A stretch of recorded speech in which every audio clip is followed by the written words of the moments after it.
आगे बढ़ेंगे। मध्य प्रदेश की सरकार नई आबकारी नीति लेकर आ रही है, जिसका ड्राफ्ट भी सरकार ने लगभग तैयार कर लिया है, जिसमें शराब की ऑनलाइन बिक्री का प्रस्ताव रखा गया है। आबकारी नीति के लिए बनी ड्राफ्ट को तैयार कर आबकारी मंत्री जगदीश देवड़ा के पास भेज दिया गया है। वहां से मंजूरी मिलने के बाद इसे सीएम शिवराज के पास भेजा जाएगा। वहीं इस नीति के तहत अवैध शराब की बिक्री पर रोक लगाई जाएगी। आबकारी नीति विभाग के अपर मुख्य सचिव राजेश राजौरा की अध्यक्षता में ये समिति बनी है, जिसमें एसआईटी का परामर्श भी लिया गया है। वहीं नई नीति को फरवरी से ही मंजूरी दी जाएगी, क्योंकि मार्च में नीलामी की प्रक्रिया शुरू होने वाली है। नई आबकारी नीति की अहम बातें क्या हैं, वो भी आपको बता रहे हैं हम ग्राफिक्स के माध्यम से। नई आबकारी नीति में ऑनलाइन ऑर्डर कर सकेंगे शराब को। एमएसपी और एमआरपी में ज्यादा अंतर नहीं होगा। बड़े समूह की मोनोपोली खत्म की जाएगी।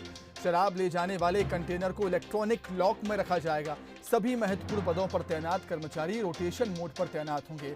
शराब विज्ञापन पर 3 से 5 साल तक की सजा का प्रावधान रहेगा। 10 लाख का जुर्माना भी हो सकता है। टीम पर कार्रवाई के दौरान हमला करने पर 7 से 10 साल की सजा का प्रावधान रहेगा। गलत तरीके से शराब बनाने पर 10 साल से लेकर उम्र कैद तक की सजा है।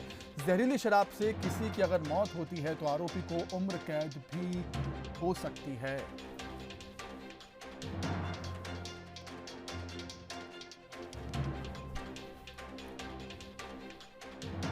वहीं इसको लेकर पूर्व सीएम कमलनाथ ने ट्वीट कर कई सारे सवाल खड़े किए हैं।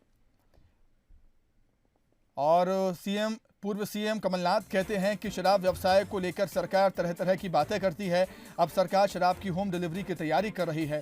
इस सरकार में लोगों को राशन भले मिले या ना मिले, शराब जरूर मिलती है। कोरोना काल में भी शराब दुकानें देर रात तक चालू रहीं मध्य प्रदेश में। तो कई सारे सवाल खड़े किए हैं पूर्व सीएम कमलनाथ ने नई आबकारी नीति को लेकर।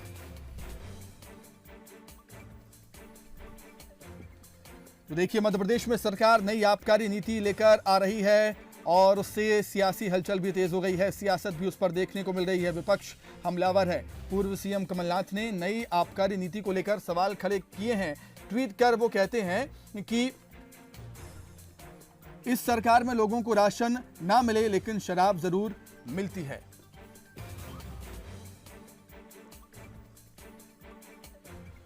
तो चलिए हम इस पर बीजेपी कांग्रेस से भी रिएक्शन लेंगे। फिलहाल हमारे साथ कांग्रेस प्रवक्ता अब्बास हफीज जी जुड़ गए हैं। अब्बास जी, बहुत स्वागत करता हूं आपका बंसल न्यूज पर। धन्यवाद। अब्बास जी, किस तरीके से देखती है कांग्रेस का क्या स्टैंड रहेगा? नई आबकारी नीति अगर आती है मध्य प्रदेश में तो किस तरीके से विरोध करेगी कांग्रेस इसका? देखिए, सबसे ज्यादा दुखद तो यह है कि आज जो दिन है वो बहुत महत्वपूर्ण है। आज हमने बापू को खोया था। आज के दिन इस तरह के ऐलान मुझे समझ में नहीं आता कि सरकार किस दिशा में है। ये तो पहले से ही करने वाले हैं, पहले से ही कर रहे हैं, लेकिन आज ये समझना होगा कि प्राथमिकता क्या है शिवराज सरकार की। कमलनाथ जी ने जो लिखा है वो ही बिल्कुल साफ दृश्य है मध्य प्रदेश का, कि मध्य प्रदेश के अंदर जब लॉकडाउन हुआ तो लोगों को राशन मिले, अनाज मिले, ये सारी हमारी प्राथमिकता होनी थी।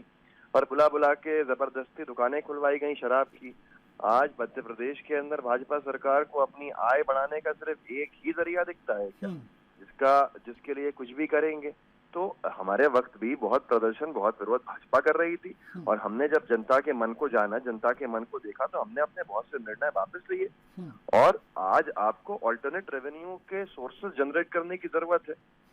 जो कमलनाथ जी ने कहा था कि हम पर्यटन से लाएंगे, हम टूरिज्म को एक ऐसा क्षेत्र बनाएंगे, लेकिन शिवराज सरकार के पास तो सिर्फ 2 चीजें हैं। जब इनके पास खजाने खाली होते हैं इनकी गलतियों से, तो कभी उसको भरने के लिए शराब के ऊपर शराब की बिक्री को बढ़ाया जाता है, शराब के ऊपर आबकारी के सेस बढ़ाए जाते हैं, और दूसरी चीजें हैं लाने के लिए। लेकिन कभी भी इन्होंने ऐसा कुछ नहीं किया जिससे कि मध्य प्रदेश को निरंतर आमदनी बढ़े। मुझे समझ में नहीं आता कि सरकार क्यों इतनी शराब की दुकानों को बढ़ाने के लिए सोचती है। कोई कुछ कहते हैं, गृह मंत्री कुछ कहते हैं, मुख्यमंत्री कुछ कहते हैं, भाजपा की पूर्व मुख्यमंत्री कुछ और कहते हैं। बीजेपी का यही कहना है, सरकार का यही कहना है, अवैध शराब की बिक्री पर रोक लगेगी नई शराब नीति से। देखिए, ये इससे पहले अगर रोक लगनी होती तो 15 साल में लग चुकी होती। फिर इसका मतलब ये था कि मध्य प्रदेश में जो बीजेपी सरकार पहले नीतियां लाई, उससे अवैध शराब की बिक्री बढ़ रही थी। तो उनकी गलती है, वो क्षमा याचना करें आज मध्य प्रदेश की जनता से, माफी मांगे जनता से। ठीक है बाजी, आपके सियासी मित्र दीपक विजयवर्गीय जी बीजेपी प्रवक्ता हमारे साथ जुड़ गए हैं। दीपक जी, बहुत स्वागत है आपका। बहुत धन्यवाद। दीपक जी, बीजेपी के कई दिग्गज नेता शराबबंदी की मांग कर चुके हैं। पूर्व सीएम उमा भारती की बात हो, अजय विश्नोई की बात हो, लेकिन अब सरकार ऐसी नीति लेकर आई है कि अब सब घरों से बाहर निकलने की जरूरत नहीं है, घर बैठे ही शराब मिल पाएगी। देखिए, दो बातें हैं। पहली बात तो यह है कि शराबबंदी सब चाहते हैं, लेकिन दूसरी बात यह है कि शराबबंदी आज तक जहां कहीं भी लागू की गई है पूरी तरह विफल रही है, क्योंकि जो लोग शराब पीते हैं वो मानते नहीं है। जब मिलती नहीं है तो अवैध ढंग से खरीदने की कोशिश करते हैं। ऐसे में कई बार जहरीली शराब मिलती है और उसकी दुर्घटना के रूप में परिणति होती है। मध्य प्रदेश सरकार चाहती है कि अवैध शराब की बिल्कुल बिक्री ना हो और जहर जैसी चीजें किसी को ना मिले। जो कुछ हो ट्रांसपेरेंट हो। कांग्रेस के 1.5 साल के शासन में मध्य प्रदेश में अवैध शराब माफिया का नेक्सस बन गया और उसकी वजह से बहुत सारी दिक्कतें पैदा हुई हैं। अब एक ट्रांसपेरेंट व्यवस्था स्थापित करने की कोशिश की जा रही है। शराबबंदी हर कोई चाहता है, लेकिन जो प्रैक्टिकल बातें हैं जिसको समाज में जो नागरिक स्वीकार करें वही बातें, आदर्श बातें घोषित की जा सकती हैं। बाकी जिन भी राज्यों ने घोषित की है, बिहार में घोषित की गई है, देखो क्या स्थिति है। जी विजयवर्गीय जी, एक आखिरी सवाल आपसे छोटा सा, कि क्या अवैध शराब की बिक्री के लिए केवल कांग्रेस सरकार ही जिम्मेदार?